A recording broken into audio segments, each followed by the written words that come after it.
दुर्वासा ऋषि हैं, अत्रि अनुसैया के पुत्र। इनका भीषण क्रोध जगत प्रसिद्ध है। इनके क्रोध का परिणाम? जिसके प्रति इनका क्रोध जागृत हो जाए वो घोर संकट में पड़ जाता है। किंतु ऋषि तो वही होता है जिसने काम, क्रोध, मोह को जीत लिया हो। और ऋषि दुर्वासा का क्रोध तो... तुम चुपचाप देखती जाओ, इनके कृत्य से तुम्हें इनका सही परिचय मिल जाएगा। वो देखो दीदी, उस ओर से जो स्त्री आ रही हैं, वो विद्याधरी चित्रांगदा है। अब तनिक देखो क्या होता है।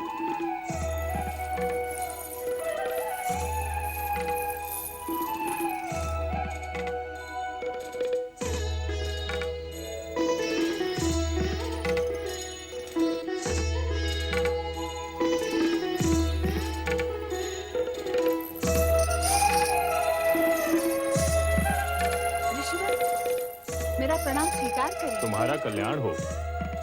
इस अकिंचन की ओर से ये श्रद्धा सुमन आपको अर्पित है, इन्हें स्वीकार करें।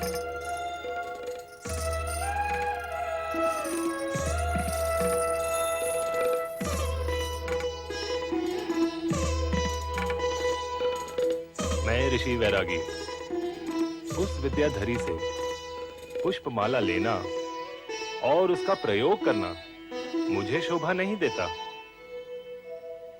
अब मैं इस पुष्पमाला का क्या करूं?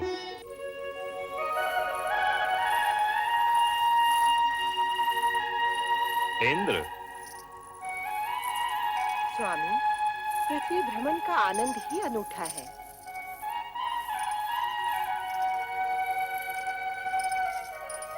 ये कथन, अरे महर्षि दुर्वासा, प्रणाम ऋषिवर। मंगल हो देवराज इंद्र। देवी शची, मैं तुम्हें एक भेंट देने का इच्छुक हूं, स्वीकार करोगे? ऋषिवर, आपकी दी हुई भेंट हम कैसे अस्वीकार कर सकते हैं?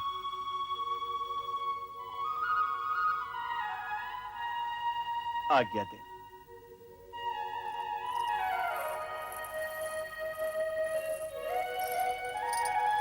ये लीजिए देवी। स्वामी, हम देव देवियां जो नंदन वन के पुष्प धारण करने के आदी हैं, ऐसी साधारण मालाएं हम पर कदापि शोभा नहीं देंगी। आपको ऋषि दुर्वासा की दी ये भेंट स्वीकार करनी ही नहीं थी। आप ठीक कहती हैं देवी।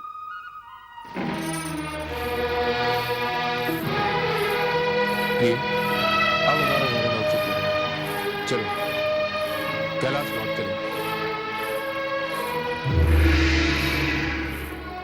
शची, देवराज इंद्र, प्रेम से भेंट की हुई मेरी माला का तुमने घोर अपमान किया है। अब तुम्हें इसका परिणाम सहन करना ही होगा। मैं तुम्हें श्राप देता हूँ कि अपनी स्वर्ग संपदा से वंचित होकर तुम और तुम्हारे साथी देवताओं का उस प्रकार स्वर्ग से पतन हो जाएगा जिस प्रकार मेरे द्वारा की हुई माला को तुमने पतित किया है। स्वामी, शीघ्र ही हमारा स्वर्ग जाना आवश्यक है। अहंकार वश ही सही, पर दुर्वासा द्वारा भेंट माला को फेंककर इंद्र और इंद्राणी ने जो अपराध किया, उसके परिणाम स्वरूप दोनों के आनंदपूर्ण भविष्य में अंधकार की कालिमा प्रवेश कर गई और स्वर्ग का संपूर्ण वातावरण हर्षोल्लास से वंचित हो गया। प्रणाम देवेंद्र। प्रणाम देवेंद्र। प्रणाम देवेंद्र। प्रणाम इंद्रदेव।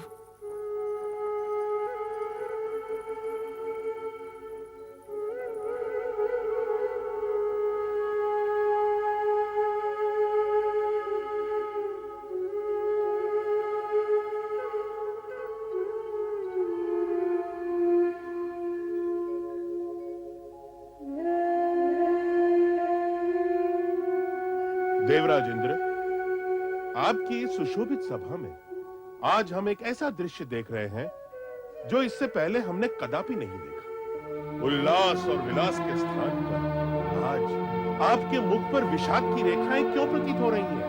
वो इंद्रलोक जिसकी प्रत्येक दिशा में आनंद स्वयं आनंदित होकर हर पल विराजमान रहता था, प्रतीत होता है वो कहीं लुप्त हो गया है। देवेंद्र, आपके साम्राज्य का कण कण जहाँ क्षण प्रतिक्षण अनुपम सौंदर्यवती अप्सरा के रूप में गुणगान किया करता था, जहां गीत, संगीत, नृत्य की स्वर लहरियां सदैव गुंजायमान हुआ करती थी, वहीं आज अशुभ रुदन स्वर जैसे चारों ओर ध्वनित हो रहा है।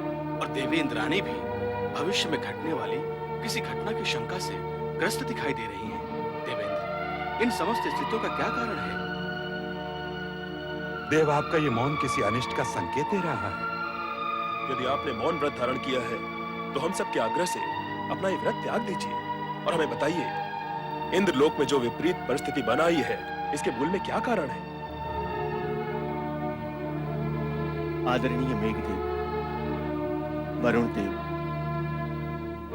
वायुदेव, अग्निदेव एवं देवगुरु बृहस्पति जी, आप सभी ने हम दोनों की मनोस्थिति को जानकर जो भी कुछ कहा है वो शब्दशः सत्य। अर्थात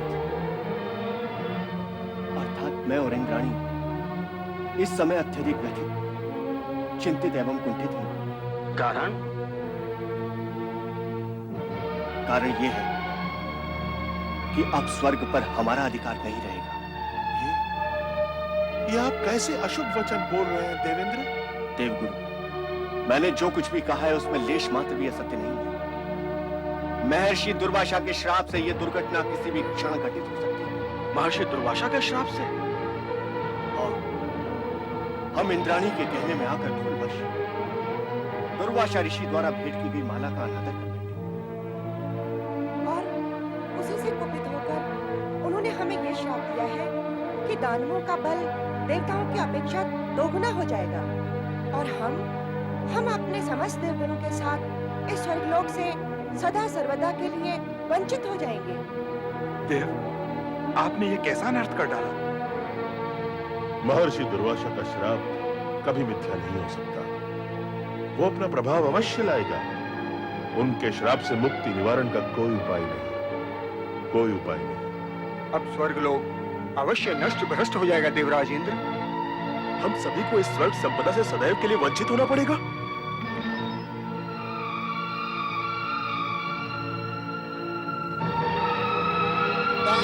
महाबली की, दानवराज महाबली की, दानवराज महाबली की, दानवराज महाबली की।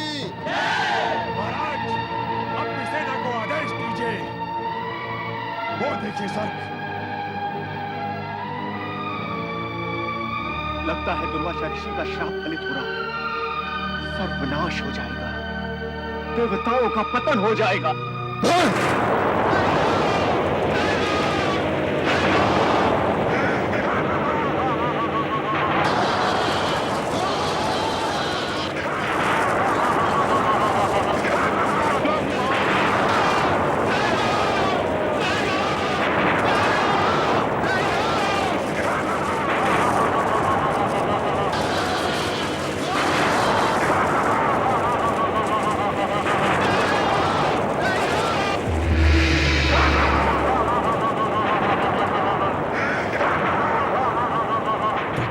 अटूट नियम के अनुसार अब कर्म का परिणाम अशुभ ही होता है। दुर्वासा ऋषि के श्राप के फल स्वरूप स्वर्ग पर असुरों के अधिकार के पश्चात इंद्रादि को स्वर्ग त्यागना पड़ा। कैलाश पर इंद्र के इस अधोपतन से व्यथित सती शिव से इंद्र व स्वर्ग की रक्षा के लिए आग्रह करती है। इस भीषण समस्या का कोई तो समाधान होगा स्वामी। मुझे आश्चर्य हो रहा है, आप सब कुछ जानते हुए भी मौन रहे। आपने दुर्वासा ऋषि को रोकने का प्रयत्न भी नहीं किया। देवी, हर किसी को अपने किए हुए कर्मों का परिणाम किसी न किसी रूप में भुगतना ही पड़ता है।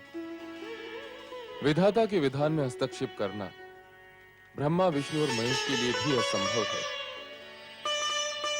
आप तो करुणा निधि हैं, भक्तों के उद्धारक हैं। देवताओं की भी आप पर अपार श्रद्धा और भक्ति है। उन्हें संकट से उबारना आपका परम कर्तव्य है। जब हमारे उन भक्तों को हमारे पास आने की प्रेरणा मिलेगी, तब हम अपना ये कर्तव्य अवश्य निभाएंगे। परंतु समय से पहले देवताओं को स्वर्ग सुख का अधिकार नहीं मिल सकता। असुराधिराज स्वर्गाधिपति महाराज बलि की असुराधिराज स्वर्गाधिपति महाराज बलि की महाराज बलि की महाराज बलि की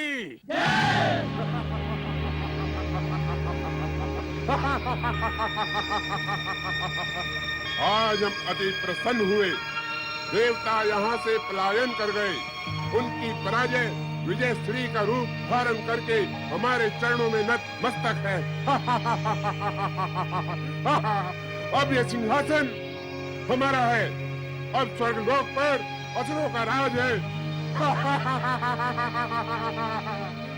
सेनापति राहु, स्वर्गाधिपति दानवराज महाराज बलि को राहु का वंदन स्वीकार हो। सेनापति राहु, तीनों लोकों में यह घोषणा करवा दो कि अब स्वर्गलोक पर देवताओं का नहीं, हम दानवों का अधिकार है। इंद्र और समस्त देवता भीरू कही के भाग गए। बहुत वीर समझते थे, परंतु बलि के बाहुबल के समक्ष निर्बल होकर रह गए। हमने असंभव को संभव कर दिखाया है। देवराज इंद्र को स्वर्ग के सिंहासन से उखाड़ कर फेंक दिया है। उनके राज्य, वैभव और शासन पर हमारा अधिकार सदैव बना रहेगा। अब देवता यहाँ कदापि प्रवेश नहीं कर पाएंगे, कदापि प्रवेश नहीं कर पाएंगे। अब स्वर्गलोक पर हमारा अधिकार है।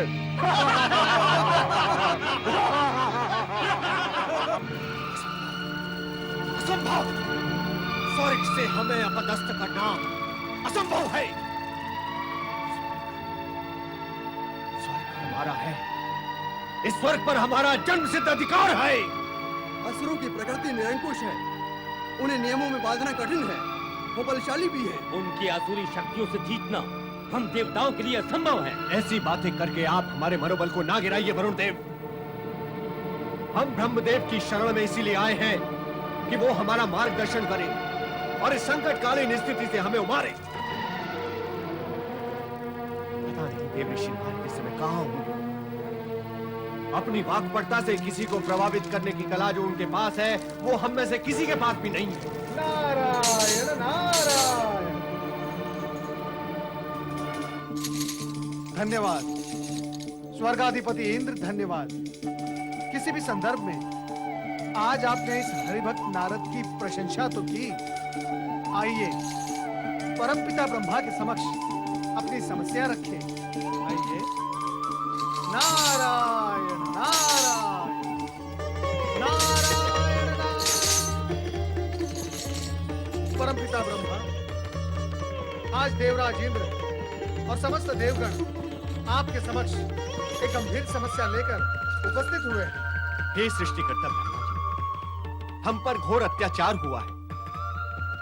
आपको ये जानकर अत्यंत दुख होगा कि हम पर अत्याचार करने वाला आप ही से उत्पन्न ऋषि अत्रि का पुत्र है। हम दुर्वासा के क्रोध से भली भांति परिचित हैं।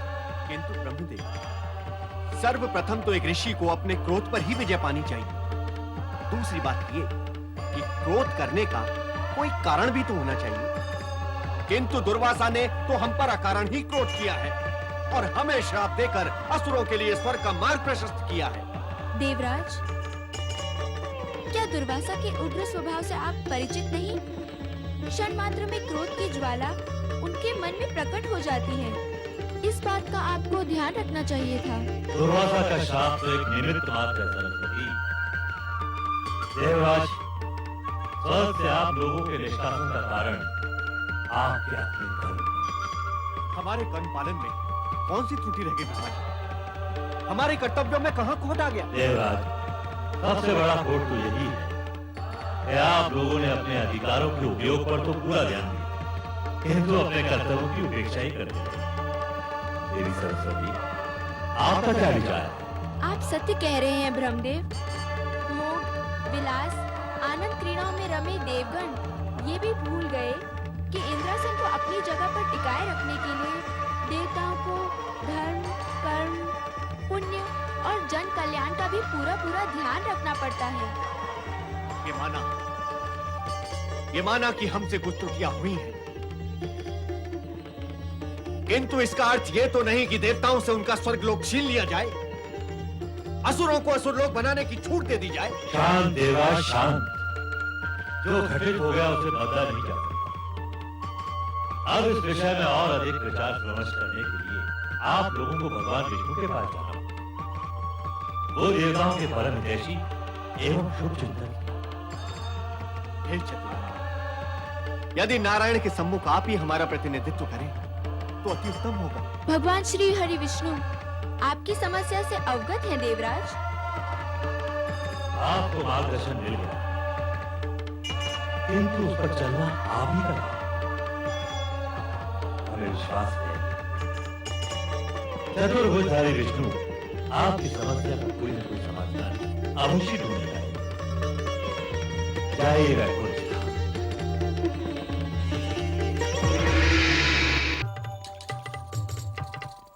ओम नमो भगवते वासुदेवाय। नारायण नारायण। हे प्रभु, जगत के पालनहार, इन दुखी देवताओं का उद्धार कीजिए। हे तारनहार, आज तो अनर्थ ही हो गया। दुर्वासा ऋषि के श्राप के प्रभाव से देवताओं का स्वर्ग से निष्कासन और असुरों का शासन हो गया है, यही कहना है ना आपको? किंतु आपको, हम आपकी व्यथा से परिचित हैं। दुर्वासा का शाप एक ऐसी घटना चक्र का प्रवर्तन कर चुका है जिसे रोकना किसी के भी वश में नहीं। किंतु ब्रह्मा जी ने तो मार्गदर्शन दिया था कि पालनहार परमात्मा श्री हरि विष्णु ही देवताओं की सहायता कर सकते हैं। हे श्री हरि, आपने समय समय पर हर मनवंतर में देवताओं को संकट से बचाकर उनका उद्धार किया। हम तो बड़ी आशा लेकर आपके पास आए हैं प्रभु। देवगुरु बृहस्पति जी, यह सत्य है कि हम देवताओं के शुभ चिंतक हैं, किंतु प्रभु, आप त्रिदेवों में सृष्टि के पालनहार हैं। आप ये भली भांति जानते हैं कि सृष्टि के आरंभ से ही स्वर्ग पर देवताओं का अधिकार रहा है। असुरों ने तो अन्याय पूर्वक स्वर्ग में अनाधिकार प्रवेश किया है। उन्हें वहां से हटाकर देवताओं को न्याय दिलाना आप ही के वश में है श्री हरि, आप ही के वश में है। नहीं नहीं, यदि इस समस्या का कोई समाधान है तो वो देवाधिदेव शिव शंकर के ही पास हो सकता है। आप अपनी समस्या उन्हीं के समक्ष रखिए। धन्य है प्रभुओं की लीला। अब आपकी समस्या के समाधान के लिए देवगणों, आपको कैलाश की ओर प्रस्थान करना होगा। पधारिए। नारायण नारायण।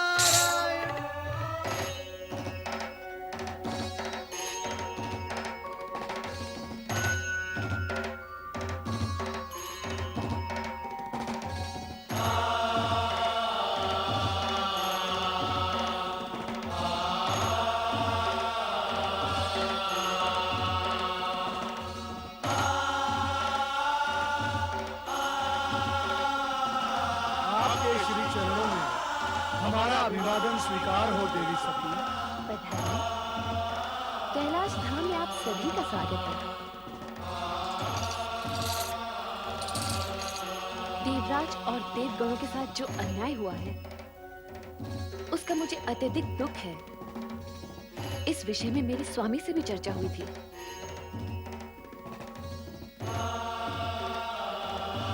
देवाधिदेव महादेव ने क्या कहा देवी सती? कहा तो कुछ नहीं, किंतु उनकी बातों से लगा आपके उद्धार हेतु उनके पास कोई न कोई उपाय अवश्य है। त्रिभुवनपति महादेव शिव शंकर की जय। हर हर हर महादेव। हर हर हर महादेव। हर हर हर महादेव।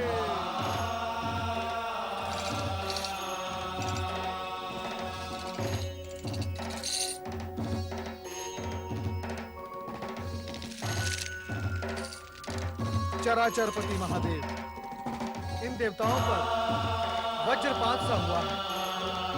अपने ही निवास से निष्कासित दीनहीन भटकते हुए श्री हरि के आदेश अनुसार आपके पास बड़ी आशा लेकर आए हैं। प्रिय नारद, जो भी घट रहा है नया नहीं है। अच्छाई और बुराई का संघर्ष तो सदा ही चलता रहा है। कभी अच्छाई का पलड़ा भारी तो कभी बुराई का।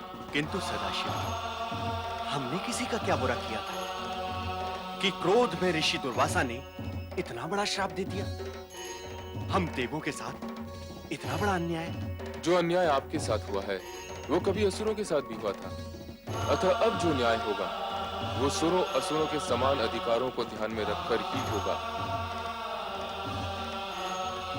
आपको मेरी इस बात से आघात अवश्य लगा होगा, किंतु ये सत्य है कि इस समस्या का समाधान सुरों असुरों को मिलकर ही निकालना होगा, और वो समाधान है समुद्र मंथन।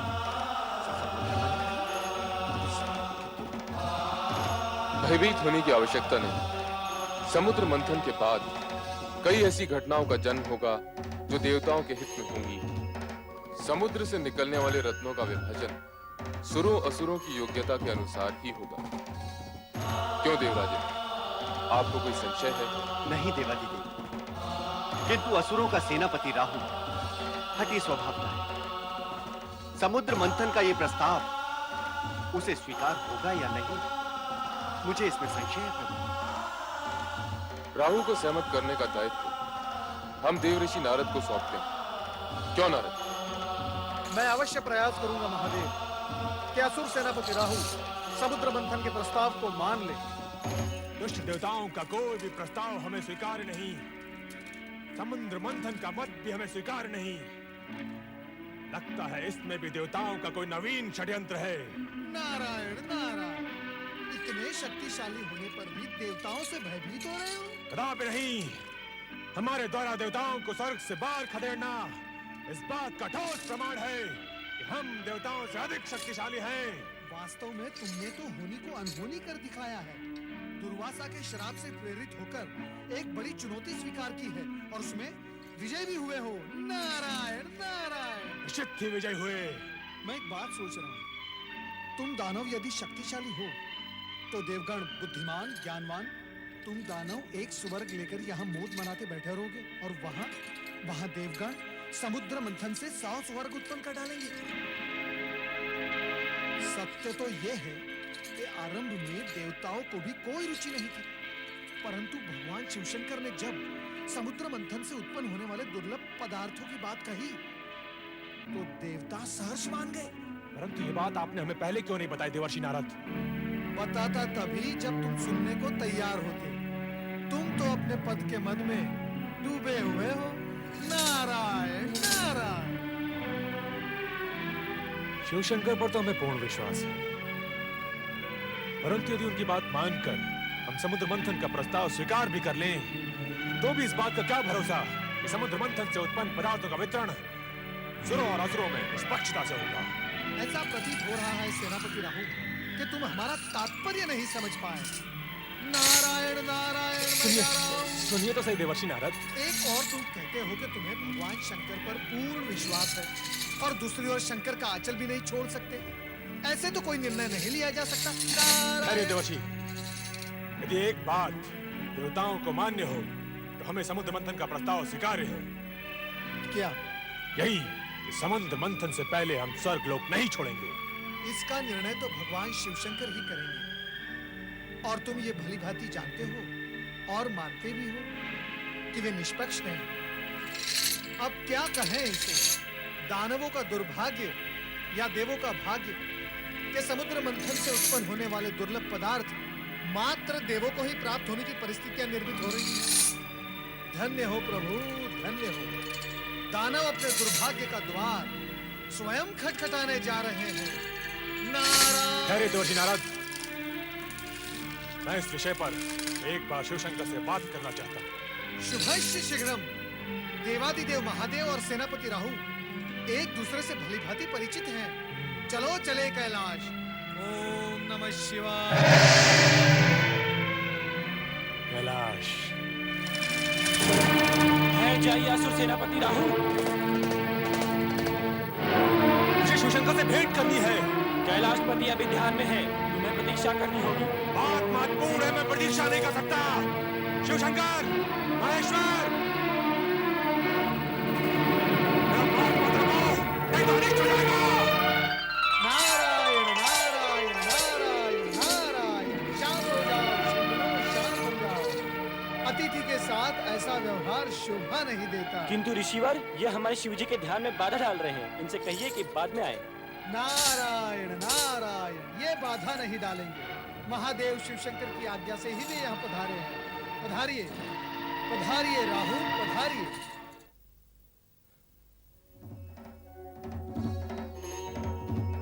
नारायण नारायण। हे शिवशंकर कैलाशपति, क्षमा करें प्रभु, आपके ध्यान में व्यवधान हुआ। असुर सेनापति राहु आपसे भेंट है तो यहाँ पधारे हैं। आपके गणों ने उन्हें रोकने का प्रयास किया, किंतु आओ राहु। राम शिवशंकर, हम जानते हैं तुम यहाँ अपने संदेह निवारण के लिए आए हो, और तुम्हारा संदेह ये है कि समुद्र मंथन के पश्चात तुम असुरों से कहीं स्वर्ग न छिन जाए। कहो, ये सत्य है? सत्य है शिवशंकर। तो सुनो, तुम्हारी शंका निर्मूल है।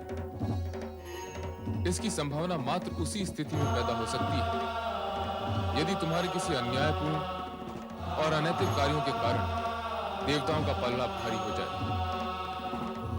और तुम्हारी दूसरी शंका यह है कि समुद्र से निकलने वाले रत्नादि का विभाजन कैसे होगा।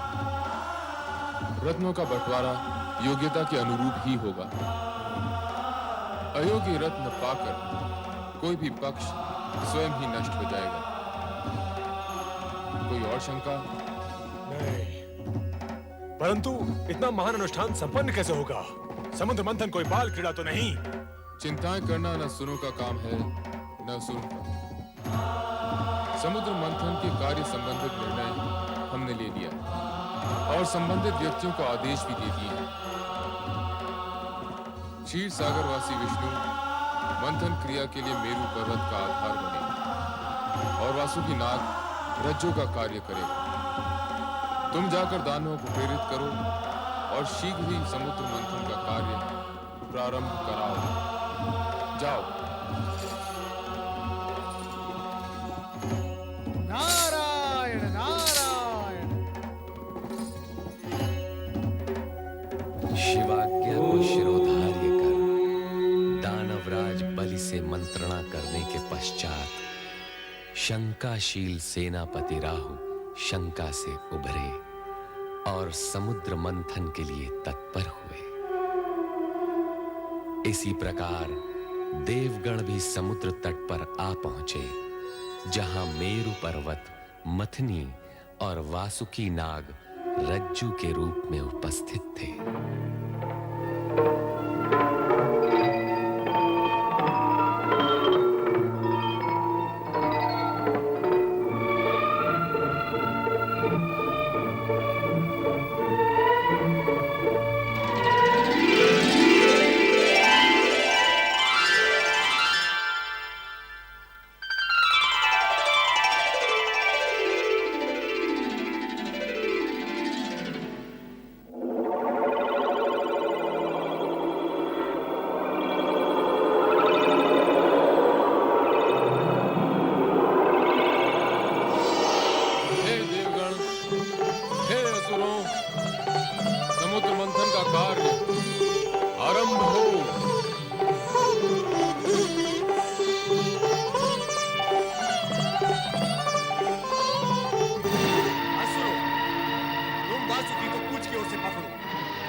वो इसलिए कि तुम पातालवासी, सृष्टि के अंतिम छोर में रहकर ही तुम सहज रह सकते हो।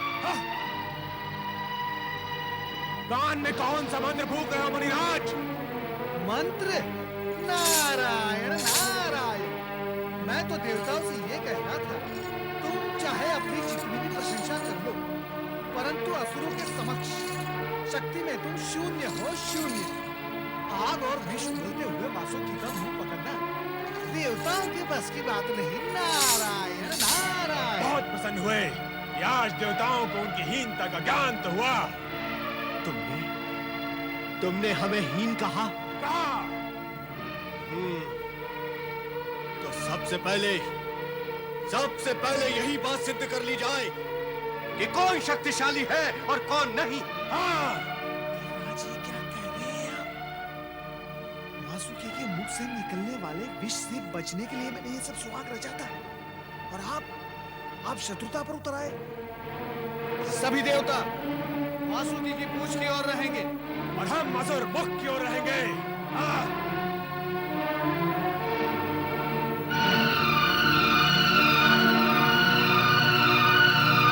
भगवान शिव शंकर की कृपा से समुद्र मंथन की आज्ञा पूर्व ही मिल गई है। शुभ कार्य में विलंब नहीं होना चाहिए, वो उचित नहीं। बोलिए भगवान शिव शंकर की जय। भगवान शिव शंकर की जय।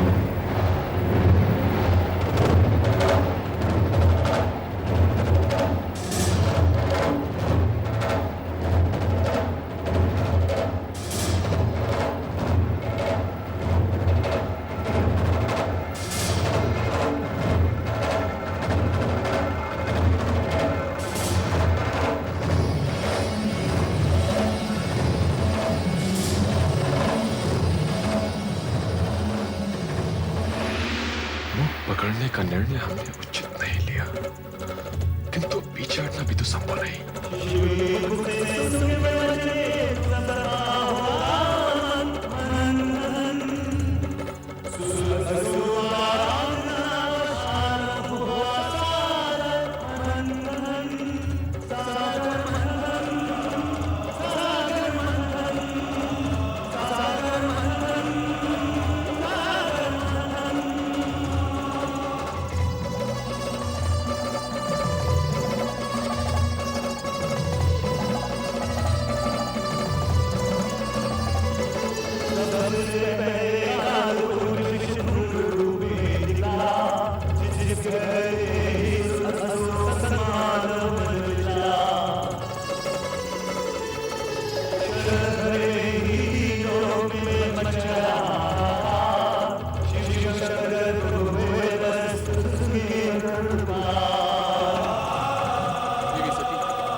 उसे इस सर्वनाश से बचाने के लिए हमें इस विष का पान करना पड़ेगा।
सुमणि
त्रिलोकीनाथ, हे त्रिलोकीनाथ, कुछ कीजिए, अन्यथा अनर्थ हो जाएगा। हे जगदीश्वर, राक्षसों को यदि अमृत कलश प्राप्त हो गया तो उसे पीकर वे अमर हो जाएंगे और इन देवताओं के लिए नई बाधाएं उपस्थित हो जाएंगी। चिंता न करो नारद, अमृत देवताओं को ही प्राप्त होगा।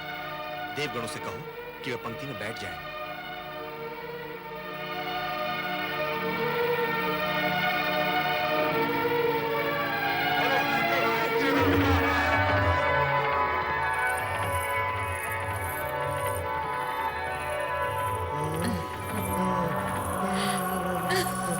ये अप्सरा है या कौन है? ये स्वर्ग से आई है या समुद्र से?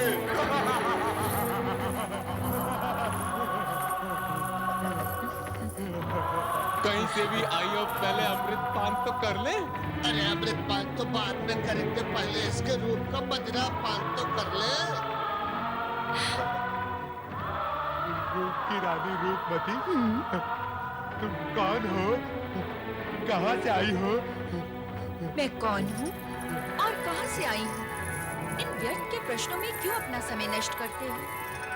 सत्पुरुषों, केवल इतना जानो कि मैं तुम्हारी हूँ, तुम्हारे लिए आई हूँ।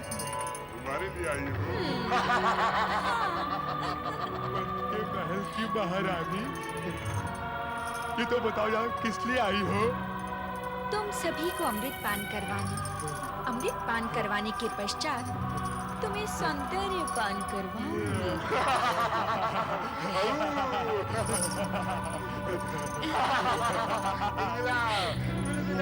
अमृत पान कराओगे तो कराओ।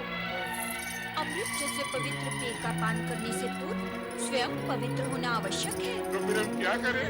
पहले तुम सब जाकर समुद्र में स्नान करके आओ, फिर अमृत का पान करना। अमृत का पान कराओगे तो कराओ। अमृत का पान करेंगे।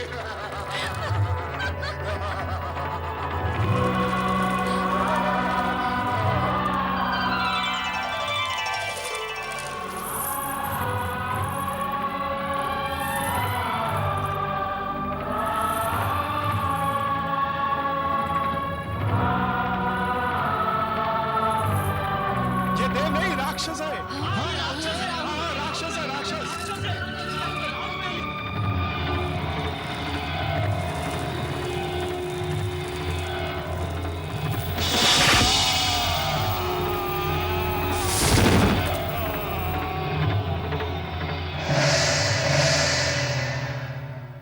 सुदर्शन चक्र द्वारा शिरोच्छेद होने के पश्चात राहु के मन में ये शूल चुभता रहा कि सूर्य के कारण ही वो अमृत पान में असफल रहा है।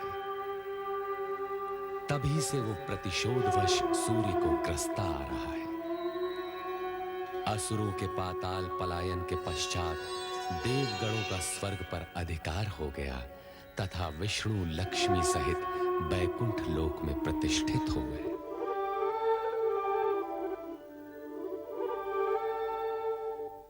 हे जगदीश्वर श्री हरि, आपको पति के रूप में पाकर मैं धन्य हो गई। अब मेरे लिए क्या आज्ञा है स्वामी? हे महालक्ष्मी, तुम्हें समीप पाकर हम पूर्ण हुए। लक्ष्मी और नारायण को एक साथ देखने के लिए हमारे सारे भक्त लालायित हैं। मैं भी तो समुद्र के जल से आपके चरणों में आने की प्रतीक्षा कर रही थी स्वामी। इतने लंबे समय तक मुझे अपने से दूर क्यों रखा भला? हे महालक्ष्मी, हर कार्य पूर्व निर्धारित समय पर ही होता है। भगवान शिव की इच्छा अनुसार समुद्र मंथन जब होना था तब ही हुआ और हमें तुम प्राप्त हुई। नारायण नारायण। वैकुंठ में लक्ष्मी नारायण के प्रथम दर्शन करके आंखें धन्य हो गई। प्रणाम जगदीश्वर। प्रणाम माते।